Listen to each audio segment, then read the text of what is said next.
Alhamdulillahilladzi bini'matihi tatimmu shalihat. Wassalatu wassalamu ala sayyidis sadat wa ala alihi wa sahbihi ahlil fadaili wal karamat. Subhanaka la ilma lana illa ma 'allamtana innaka antal alimul hakim. Rabbi shrah li sadri wa yassir li amri wahlul 'uqdatam min lisani yafqahu qawli. Kedua, sepasang mempelai yang berbahagia, hadirin hadirat, orang-orang tua, keluarga besar, yang besar tak dihimbau gelar, yang kecil tak disebut nama, encik-encik, puan-puan, tuan-tuan, liputan majlis. InsyaAllah kita semua hamba-hamba yang dimuliakan Allah Subhanahu wa ta'ala. Amin ya rabbal alamin. Saya diberikan amanah untuk menyampaikan nasihat pernikahan pada pernikahan saudara kita semua yang diberikan Allah nikmat besar menyempurnakan imannya pada hari yang baik di bulan yang mulia ini. Saya ringkas nasihat pernikahan ini pada 7 poin. Yang pertama, berangkat dari firman Allah Ta'ala, a'udzubillahi minasyaitonir rajim, wa min ayatihi, di antara tanda-tanda kebesaran Allah. Saudaraku Daniel, maka yang berada di sampingmu saat ini adalah tanda-tanda dari kebesaran Allah Subhanahu wa Ta'ala. Allah menyebutnya wa min ayatihi. Selama ini ayat yang engkau tahu, ayat kursi, ayat dalam surat Al-Fatihah, ayat di dalam surat-surat dalam Al-Quran. Tapi ada ayat yang tidak berhuruf, ada ayat yang tidak berharakat. Dia adalah pasangan hidup. Kalaulah seorang istri menganggap suaminya itu ayat, maka tidak akan ada istri yang durhaka kepada suami. Kalaulah suami menganggap istrinya itu ayat, maka tidak akan ada KDRT, kekerasan dalam rumah tangga. Tak akan ada suami yang menginjak-injak istrinya, memukul istrinya, karena istri itu adalah ayat. Yang menyebut dia ayat bukan ustaz, bukan ulama. Allah berfirman dalam Al-Quran, wa min ayatihi an khalaqa lakum min anfusikum azwajan. Surat Ar-Rum ayat 21. Maka renungkanlah itu. Ketika hati marah, mungkin akan berkata kasar. Yang akan saya ajak bicara ini adalah ayat. Pengantin yang sudah lama menikah, dia pun merenung, ternyata yang selama ini serumah dengan saya adalah ayat, tanda-tanda kebesaran Allah Subhanahu wa ta'ala. Yang kedua, litaskunu ilaiha. Pasangan ini diciptakan Allah untuk mendatangkan litaskunu sakinah. Selama ini hati tak tenang, ibarat perahu kemana akan ditambatkan. Tapi hari ini tenanglah hati saudara Daniel, karena tahulah sudah pasangan hidupnya. Litaskunu ilaiha.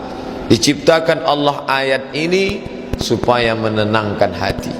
Selama ini orang yang tidak tenang diruqyah, dibacakan ruqyah dengan membacakan ayat-ayat, ayat kursi, Al-Fatihah, Al-Ikhlas, Al-Falaq, An-Nas, untuk menenangkan batinnya.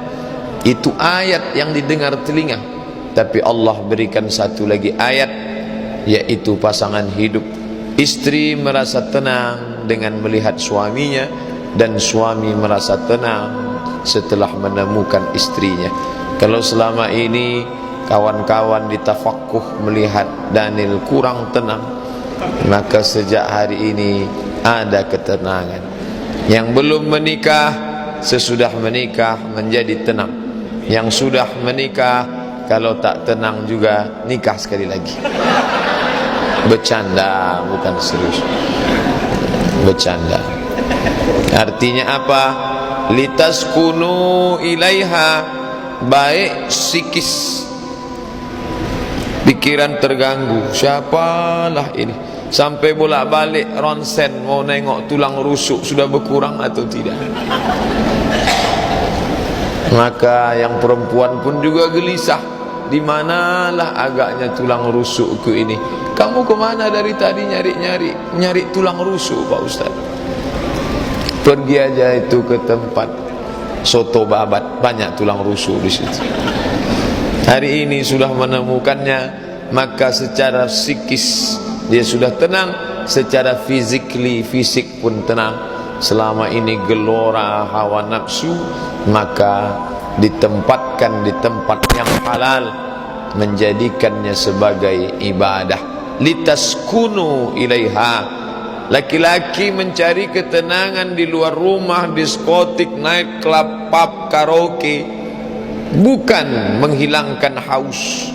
Dia sama seperti orang yang meminum air garam di tengah gurun pasir yang panas. Makin kering, makin haus, makin terbakar tenggorokan. Maka ada setetes dua tetes embun di tengah gurun pasir yang gersang, bernama pernikahan. Litaskunu ilaiha. Allah ciptakan ini untuk mendatangkan ketenangan. Yang ketiga, wa ja'ala bainakum mawaddatan wa rahmah. Ini dua makhluk berbeda, bajunya berbeda, fisiknya berbeda, wajahnya berbeda. Kalau sama itu LGBT. Dia berbeda. Sampai-sampai orang barat mengatakan the man from Mars and a woman from Venus. Laki-laki dari planet Mars, perempuan dari planet Venus, bertemunya di bumi. Orang barat itu dia lebih pada dunia ilmiah, Mars, Venus, bumi. Kalau pepatah Melayu tidak. Asam di gunung, garam di laut, bersua juga dalam belanya. Dia lebih pada kuliner, gulai, makan, terserahlah. Baik kuliner, makanan maupun dunia ilmiah, pepatah barat dan Melayu itu menunjukkan ada dua makhluk yang berbeda, dengan latar belakang hidup yang berbeda, dengan cara pandang yang berbeda, tapi mereka disatukan. Apa yang menyatukan merekatnya? Wa ja'ala bainakum mawaddatan wa rahmah. Buka terjemah Al-Quran, mawaddah cinta, rahmah kasih sayang. Anak bertanya kepada emaknya, "Ma, ini ada ayat Quran, cinta dan kasih sayang. Apa itu cinta? Cinta itu ya cinta. Kasih sayang ya kasih sayang." Tak bisa dia menjelaskan apa mawaddah, apa rahmah. Mawaddah itu mencari kelebihan. Dulu Daniel mencari kelebihan. Yang dicarinya lebih tinggi, lebih putih, lebih cantik, lebih. Sedangkan rahmah menutupi kelemahan. Dulu sebelum menikah yang dicari kelebihan, tapi setelah menikah tutupilah kelemahan. Setelah ini nampak semua kelemahannya, tutupi. Suami yang membuka kelemahan istri, maka dia bukan suami yang baik. Baru aku tahu, katanya. Kenapa baru tahu sekarang? Sedetik setelah akad tadi. Maka rahmah. Mawaddah itu melihat fisik, sedangkan rahmah kasih dan sayang. Kalau ada pasangan umur 70 tahun berjalan dengan mesranya, mereka tidak lagi mawaddah, yang ada saat itu rahmah. Tapi tak bisa juga dibalik. Daniel tak boleh berkata, "Aku menikahimu bukan karena fisikmu." Gombal. Tak ada orang nikah tak nengok wajah. Kalau betul orang nikah tak nengok wajah, nikahlah sama nenek-nenek. Itulah cinta yang paling murni, setia, dan tak mungkin selingkuh. Oleh sebab itu menikah karena fisik ya, Nabi menyuruh pandang wajahnya, pandang tapak tangannya. Kenapa suruh pandang tapak tangan? Kalau tapak tangannya kasar berarti budak hamba sahaya, siap menerima dia sebagai budak. Kalau melihat wajah, maka dengan melihat wajah ahra, lebih memotivasi untuk menikah. Selama ini dilihat dari seberang jalan, cantik. Setelah tengok dari dekat, tak jadilah Pak Ustaz. Maka disuruh melihat wajah dan telapak tangan. Artinya apa? Melihat fisik. Tapi kalau kau pandang fisiknya, fisik akan berubah dengan perubahan zaman. Hari berganti, musim berubah, hari berubah, pekan berubah, bulan berubah, tahun menjadi windu. Perempuan macam bunga, kuntum, kembang, mekar, harum semerbak, kuning dan layu. Kuntum, mekar, kembang, harum semerbak, menguning dan layu. Bunga yang tak layu cuma satu, bunga plastik. Maka banyak sekarang laki-laki tak ingin istrinya layu, dan istri pun takut layu. Akhirnya mereka memasukkan plastik ke wajah. Dagu plastik, pipi plastik, hidung plastik, maskara plastik, alis mata, bulu mata plastik, lentik bukan. Begitu ada orang bakar sampah, layu, plastik. Maka jangan kau pandang karena fisiknya.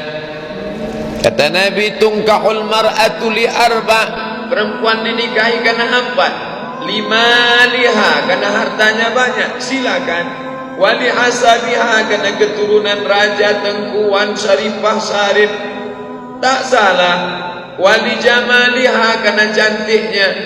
Banyak dulu yang mau sama saya Pak Ustaz, tapi dia lah yang paling cantik, tak salah. Tapi jangan kau pandang karena yang tiga. Fasfar bidzatid din, pandanglah karena agama. Jangan kau pandang. Ini jangan dipoto, nanti foto lain bunyinya di Facebook. Sangkanya saya nyuruh empat, padahal maksud saya pandanglah karena yang empat. Fasfar bidzatid din, pandanglah yang tak membuat engkau bosan, tak lapuk karena hujan, tak lekang karena panas. Pandanglah karena agamanya. Waj'aluhu fil masajid, a'linun nikah, umumkan nikah. Waj'aluhu fil masajid, buat nikah di masjid. Hadis itu. Kenapa disuruh buat di masjid? Diawali pernikahan di masjid. Nanti anaknya lahir, suka datang jalan, main, sekolah, sholat ke masjid. Habis itu menjadi remaja masjid, rajin datang pengajian ke masjid. Habis itu dia punya anak, nikah lagi ke masjid. Dia menikah, jenazahnya dibawa ke masjid. Jangan ke masjid cuman pas mati saja. Oleh sebab itu maka ini pandanglah, dan kalian diikat dengan yang dua, mawaddatan warahmah. Yang keempat, man tazawwaja, siapa yang menikah, faqad istakmala nisfal iman, dia sudah menyempurnakan setengah iman. Saudaraku Daniel, selama ini imanmu setengah, imanmu setengah, tapi sejak akad tadi imanmu sudah lengkap. Kok tahu Ustaz selama ini setengah? Saya tahu dia bertakwa, saya tahu dia baik, saya tahu dia sopan, hormat kepada guru. Imannya sudah setengah, maka tak sempurna sebelum menikah. Setakwa-takwanya anak muda, imannya baru setengah. Setelah dia menikah full, penuh. Sayangnya tak ada alat untuk mengeceknya. Kalau ada alat nampak penuh. Man tazawwaja, siapa yang menikah, faqad istakmala nisfal iman, setengah iman. Maka keliru seorang suami yang mengatakan kepada istrinya ketika istrinya pergi belanja ke pasar, Adinda, setengah napasku pergi. Tak betul, karena kalau setengah napas pergi dia asma, sesak napas. Yang betul itu setengah imanku pergi. Adinda, kau setengah imanku, jangan kau pergi lama-lama. Karena kalau kau lama-lama, aku cari setengah yang lain. Man tazawwaja, siapa yang menikah, faqad istakmala nisfal iman. Maka kalian berdua saling menjaga. Imanmu Adinda ada pada suamimu, imanmu ada. Al-mu'minuna wal mu'minat, mu'minun laki-laki, mu'minat perempuan, ba'duhum awliya'u ba'd, saling tolong menolong. Abang enggak pengajian subuh ini ke An-Nur? Capek. Kan Ustaz Somad, muak aku dah dengan Ustaz Somad. Dari Lajang dulu jumpa Ustaz tu sampai sekarang. Janganlah gitu mas, ayolah kita ngaji, saling menyempurnakan keimanan. Dia juga manusia, mungkin lupa, mungkin lalai. Maka setengah keimanan ini terus kalian jaga, sehingga ketika dia pergi, sehingga ketika dia lalai, kalian merasa saling kekurangan dan saling melengkapi. Tak ada manusia sempurna. Al-insan, manusia, makanul khata', tempatnya silap, lupa, salah. Wan nisyan, lupa. Lalu siapa yang saling mengingatkan? Yang pertama, mengingatkan istri, suami. Jangan sampai istri kita diingatkan orang lain, jangan sampai suami kita diingatkan orang lain. Ba'duhum awliya'u ba'd. Yang kelima adalah yang ada di sampingmu ini, wahai saudaraku Daniel, makhluk yang diciptakan dari dirimu sendiri. Khuliqatil mar'atu min dhila, perempuan diciptakan dari dhila, tulang yang menutup jantung. Kenapa jantung Abdul Somad ini na'udzubillah kalau tabrakan tetap selamat? Karena ada tulang yang besar. Dhila, wajuha a'laha, tulang yang paling bengkok, yang paling atas. Yang paling bengkok, yang paling atas disebut dengan rusuk. Bentuknya bagaimana? Melengkung, bengkok. In akhazta aqamtaha kasartaha, kalau kau paksa harus kau luruskan, patah dia. Tapi kalau kau ikut, kau akan jadi bengkok. Saudaraku Daniel, kalau kau ikut tulang ini, kau jadi bengkok. Daniel mana? Daniel bengkok. Tapi kalau kau paksa, dia akan patah. Lalu bagaimana? Pandai-pandailah supaya dia tak patah, tapi kau tak bengkok. Lalu saya nanya ke Ustaz Abdul Somad, jangan.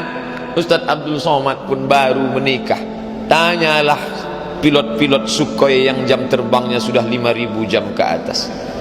Tanya kepada Tuan Haji Faisal Qamar, tanya ke Dr. Mustafa Umar. Mereka ini yang sudah lama menikah. Pak Ustaz, Pak Haji, bagaimana kalau menangani tulang rusuk bengkok ini? Kata Pak Haji, bawakan daun sop dengan daun seledri. Itu tulang kambing tu Pak. Jadi istri saya maksudnya, saya pun tahu, cuman supaya suasana tak begitu tegang. Dia tahu, karena dari jauh dia sudah tahu, tengok dari langkahnya pasti bermasalah. Tertulis di sini masalah. Maka dia mencairkan suasana, diajaknya bercerita, itu biasa. Setelah menikah ada masalah, iya banyak masalah. Dulu sebelum menikah tak ada masalah, tak ada. Kalau gitu mau lajang lagi? Enggak juga. Inilah pernikahan. Begitu perahu dinaiki, datang angin puting beliung twister, datanglah ombak kencang, datanglah macam-macam. Karangnya tajam, ombaknya deras, naik turun. Itu maka banyak yang takut menikah. Daniel berani naik dia ke atas perahu ini. Lalu selama inilah insya Allah, tanya ke orang yang pandai, berapa banyak laki-laki yang baik bengkok terduduk di depan sidang tipikor meja hijau. Gara-gara apa? Bini yang bengkok. Dia pulang ke rumah, abang itulah Malu adik undangan hari ini, masa nggak pakai gelang emas? Kawan setengah kilo di sini, setengah di sini, sampai bungkuk berjalan undangan. Akhirnya dia pakai haram. Gara-gara apa ini? Gara-gara mengikut tulang yang bengkok. Maka banyaklah mengaji. Yang bengkok-bengkok ini harus diluruskan dengan pengajian. Tapi dia lembut, dia tidak kasar. Hunna libasul lakum wa antum libasul lahun. Kau menjadi pakaian baginya dan dia menjadi pakaian bagimu. Kenapa Abdul Somad berani berceramah depan orang banyak? Karena pakaian menutup dirinya, menutupi cacat kekurangannya. Suami yang baik menutupi kelemahan pasangannya, bukan mengobral cerita ke sana kemari, karena dia sudah menjadi satu diri, min nafsin wahidatin, sejiwa, sediri, satu perasaan. Inilah yang diikat dengan kalimat la ilaha illallah Muhammadan Rasulullah. Yang keenam, apa dia? Ketika tadi akad sudah selesai, maka di pundakmu ada tanggung jawab yang besar. Ya ayyuhalladzina amanu, hai para suami, qu anfusakum, jaga dirimu, wa ahlikum, istrimu, nara, dari api neraka. Dulu Daniel sendiri, begitu datang azan berkumandang, Allahu Akbar, Allahu Akbar, dia pun ambil wudhu, berjalan ke belakang kantor tafaku, sholat di masjid samping sendiri, cukup. Tapi hari ini begitu azan berkumandang, kau ambil wudhu, SMS ke rumah, sudah sholat. Jangan cuma nanya udah makan, sholat. Tanggung jawab. Dulu bangun malam sendirian, ambil wudhu, usolli sunnatat tahajud rakaataini lillahi ta'ala Allah. Tapi mulai nanti malam dia sudah mengambil air, memercikkan ke wajah istrinya. Seorang laki-laki mengambil air, mercik wajah istrinya. Bangun. Itu kalau udah nikah 20 tahun. Tapi kalau Daniel, oh lembut. Wake up my darling, wake up my dear. Apa itu? Qu anfusakum, jaga dirimu, wa ahlikum. Selama ini asal sudah pakai celana panjang, pakai baju, pakai peci, topi, datang ke masjid, selesai. Tapi sejak hari ini kau tak lagi sendiri. Rok istrimu, bajunya, jilbabnya, itu akan menjadi ukuran keimanan seorang suami. Suami yang membiarkan istrinya, maka suami itu la yadkhulul jannata dayyus, tak masuk surga dayyus. Sahabat bertanya, wa mad dayyus? Apa dayyus itu wahai Rasulullah? Allazi yuqirru su'a ala ahlihi, dibiarkannya istrinya membuka aurat. Sebentar aja bang, cuman beli kangkung ke seberang kok, dipakainya celana pendek, celana Hawaii, celana sempit, maka kena. Nih banyak suami-suami duduk di pasar sekarang pagi nih sambil nunggu-nunggu. Bapak nunggu apa? Nunggu istri belanja Pak Ustaz. Udah berapa lama? Hampir 2 jam tak balik-balik. Tahan suami menunggu istri belanja 2 jam. Khotib 20 menit gatal kepalanya. Lama betul khotib. Sampai update status, lama betul khotibnya. Belanja menunggu istri tak ada tak. Padahal ini yang mesti diselamatkan dari azab Allah Subhanahu wa taala.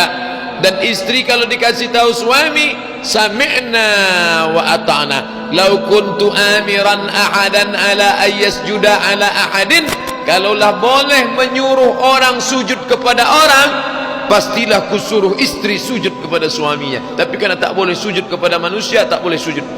Tapi patuh dan taat selama diajak ke jalan Allah. Pakai jilbab panjang, wajib. Pakai baju panjang, wajib. Tapi kalau dia mengajak yang tidak-tidak, muak aku menengok kau pakai baju panjang ni. Coba dulu buka rambut itu, buat keribu macam Aman Albar. kasih 3 warna merah, kuning, kelabu. Selama ini jumpa assalamualaikum, robah gaya kita, assalamualaikum. La ta'ata li makhluqin, tak boleh patuh kepada makhluk fi ma'siyatil khaliq, kalau itu menyebabkan maksiat kepada Allah Subhanahu wa taala. Makanya laki-laki tak boleh semena-mena. Dulu laki-laki semaunya saja, habis dia angkat pagi, besok dia cabut pergi, 10 tahun lagi baru dia datang. Maka sekarang diikat. Daniel saudaraku sudah diikat tadi dengan sirat ta'liq. Jika saya meninggalkan istri saya 3 tahun lamanya, 2 tahun lamanya, tidak memberikan nafkah 3 bulan, nafkah zahir dan batin berturut-turut, maka istri saya melapor ke pengadilan agama dengan menyerahkan 5.000 sebagai 10.000 sebagai iwat, maka jatuhlah talak 1 kepadanya. Na'udzubillah. Itu kenapa? Suami punya kewajiban, dan kewajiban itu adalah hak istri. Saudariku yang perempuan-perempuan yang menikah maupun yang belum menikah, kalian punya 5 hak pada suami: makan, pakai, tempat tinggal, perhatian, pendidikan. Ingat, kalau macam-macam dia, bang, apa maksudnya? 5 bang. Kalau tak kau tunaikan, awas. Makan, pakai, tempat tinggal, pendidikan, perhatian. Kau mesti didik aku. Karena kau tak sanggup mendidik aku, bawa aku ke Masjid Agung An-Nur pengajian. Makan, kau makan lontong, aku lontong juga. Kalau tak sanggup beli 2, sepiring bersama. Tapi jangan lama-lama, payah ini kenyangnya. Pakai, tempat tinggal, pendidikan, perhatian. Kau mesti perhatikan aku.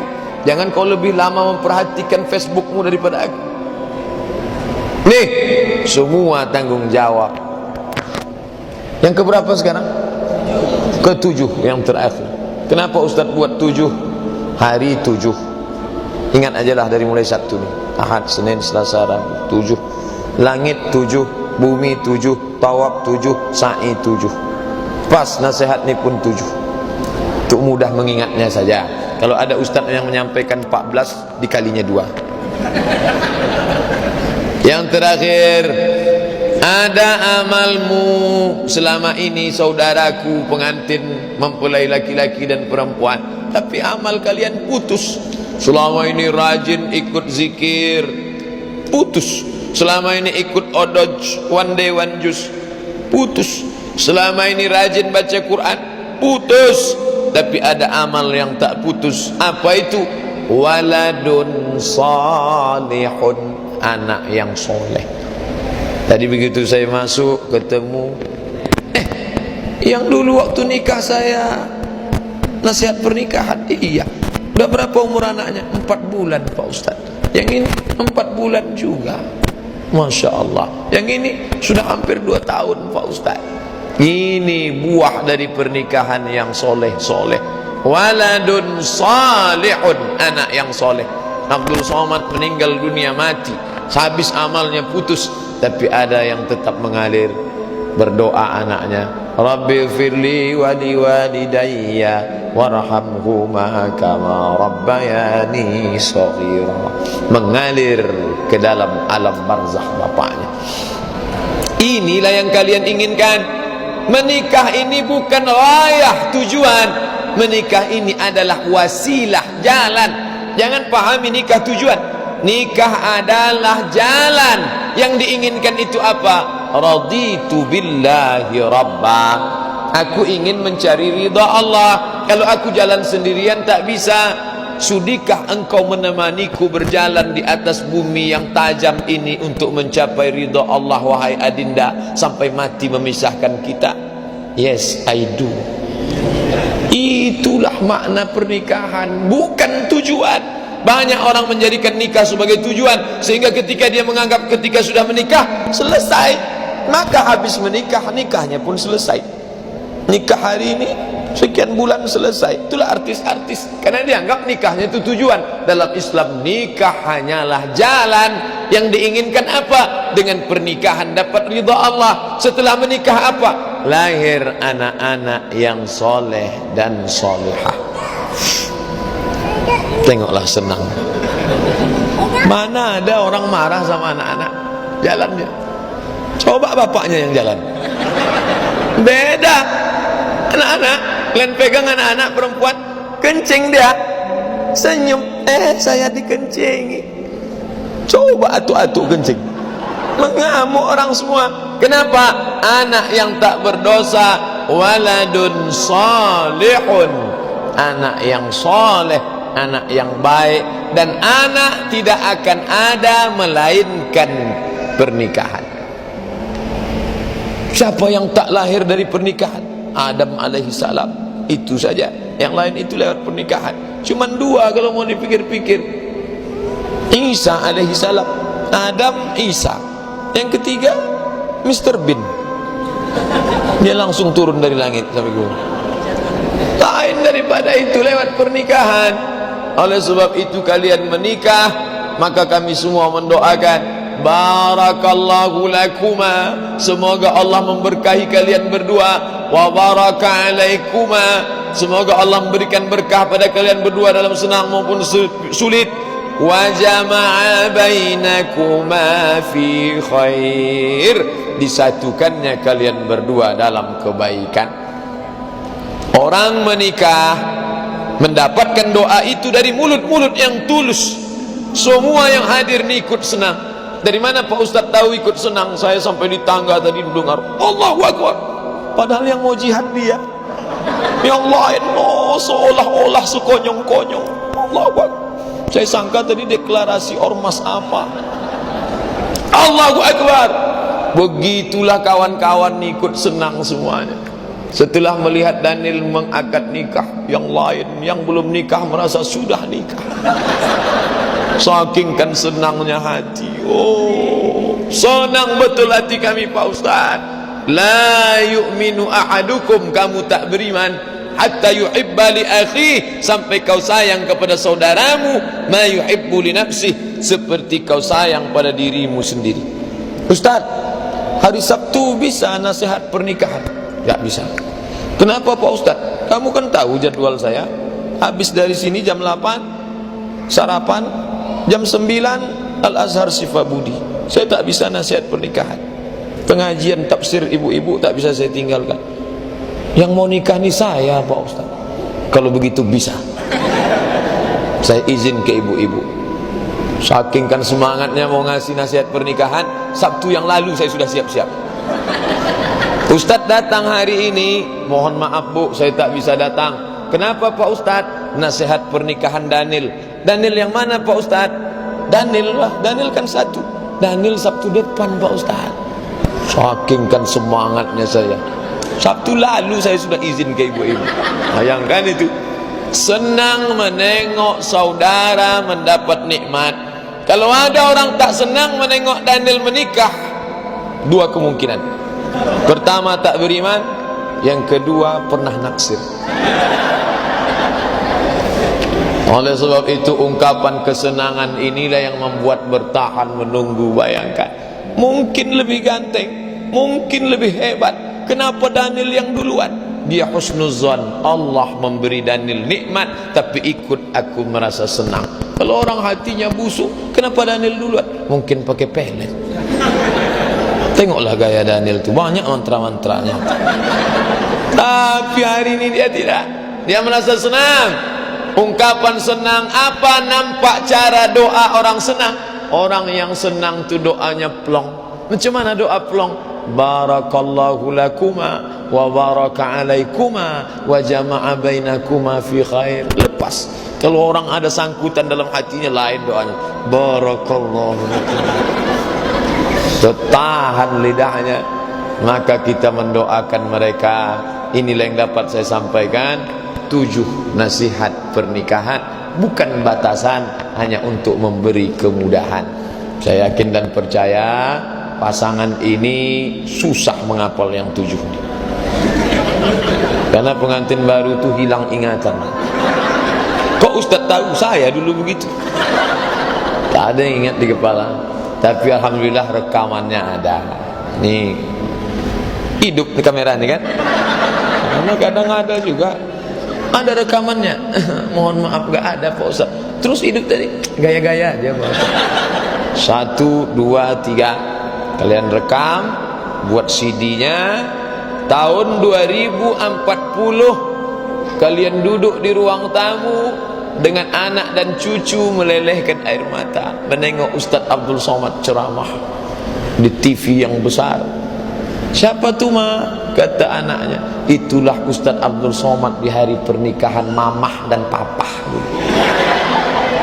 Sekarang Ustaz tu di mana? Sudah mati dimakan cacing tanah.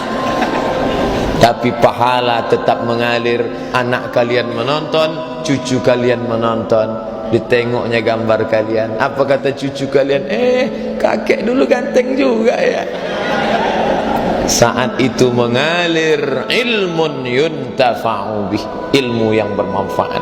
Selama menyampaikan tausiah nasihat pernikahan ini, banyak tutur kata menyinggung perasaan hamba Allah yang dhaif, mohon maaf. Terima kasih atas segala perhatian.